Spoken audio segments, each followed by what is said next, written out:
Welcome to the CIO Success Series. This is Part 2A, Performance. My name is Peter Irish. I'm the President of Business Coaching of Northern California, and my colleagues and I will be escorting you through this series. In Part 1 of this series, we spent some time painting the broad landscape. The CIO roles, content, challenges, and solution options have all greatly expanded in recent years, to the point that one observer suggests the CIO and CEO roles are going to start blurring. So much of what we do today is technology-driven. Here we use the term CIO in its broadest sense for anyone who is fundamentally responsible for a company's IT strategy, spend, and operations. We will break this discussion down into these specific areas so as to highlight key issues and opportunities in an organized fashion: foundation, functional performance and cost management, leadership and influencing, and focus on business strategy. In the course of our sessions, we will refer to several major CIO studies in 2015 and 2016 simply as Study 1, Study 2, etc.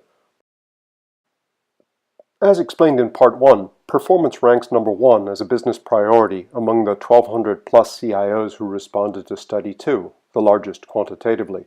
This varies somewhat by industry, of course, where performance achieves its highest overall importance ranking in consumer and retail, construction and manufacturing, and healthcare.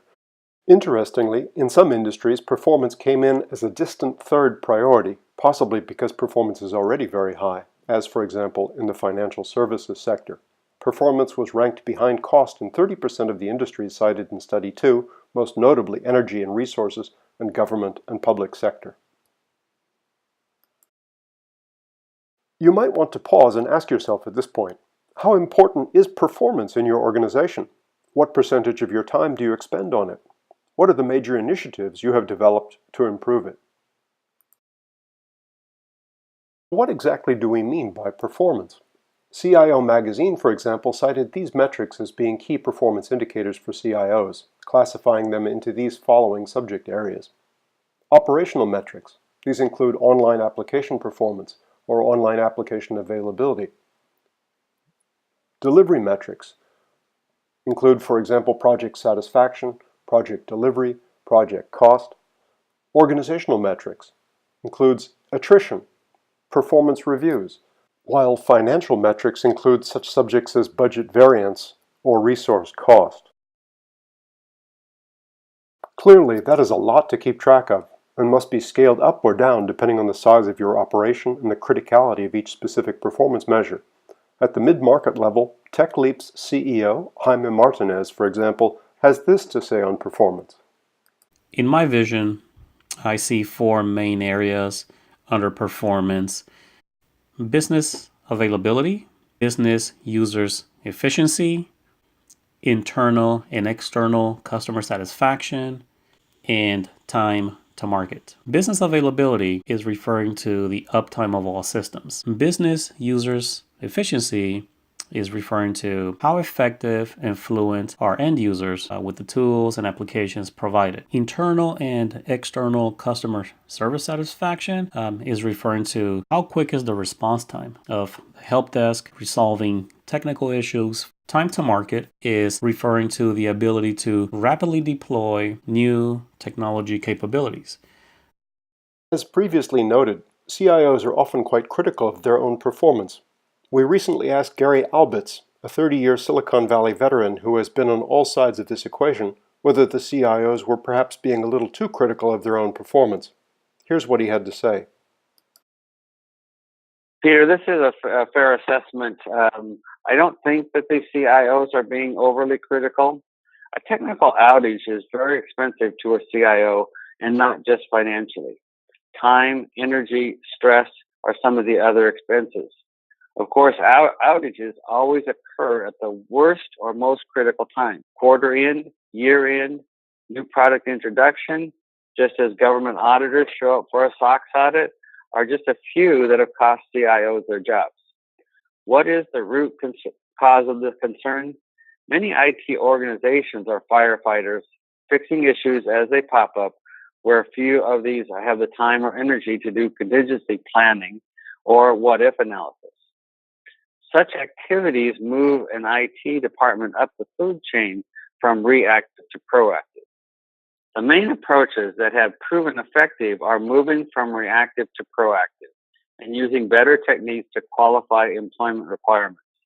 Use of consultants for specific technology or process knowledge, hiring only the people that have core competencies that the CIO deems long-term strategic. You may wish to pause at this point and ask yourself, how is my function perceived? Proactive or reactive? What initiatives would my company cite to improve IT or even business performance? And how can I be more influential and a better leader? Study 3 sheds some light on how organizations feel about initiatives to help improve IT performance and how these have changed since the prior year. Initiatives range from the draconian, eliminate any central IT and replace IT management, to the almost obvious, improve the business accountability for IT-related projects. The top 3 initiatives seem quite reasonable, highlighting as they do increased business accountability, improvement in IT staff talent and capabilities, and reallocation of IT budgets to critical business drivers. The biggest change since prior year suggests that the emphasis has shifted to developing the IT organization's talents and capabilities. Perhaps you've heard the old adage, you can't just move your mouse to improve performance, you have to move your feet. So how are CIOs moving their feet in deploying technology to improve performance, as well as to reduce costs, over time? Study 2 gives us a useful overview of which areas of technology investment are receiving the most focus at the moment. Clearly, there is a good alignment between the perceived impact on the business and the rate of spend, except in 2 specific areas, cybersecurity and legacy/core modernization. Study 2's authors speculate that this is partly due to the differences between industrial sectors. For example, the impact of cybersecurity appears higher at public companies and government entities. Another contributing factor is the fact that much of the heightened spending on legacy and core modernization is in preparation for the increased use of digital strategies and cloud computing. The next part of the CIO Success Series will look more at cost management. Please join us in our next session as we continue to explore the complex world our CIOs inhabit, what challenges they face, and what solutions may be at hand. Sign up now for our next webinar at www.norcalbusinesscoaching.com. This is Peter Irish wishing you great success until we meet again.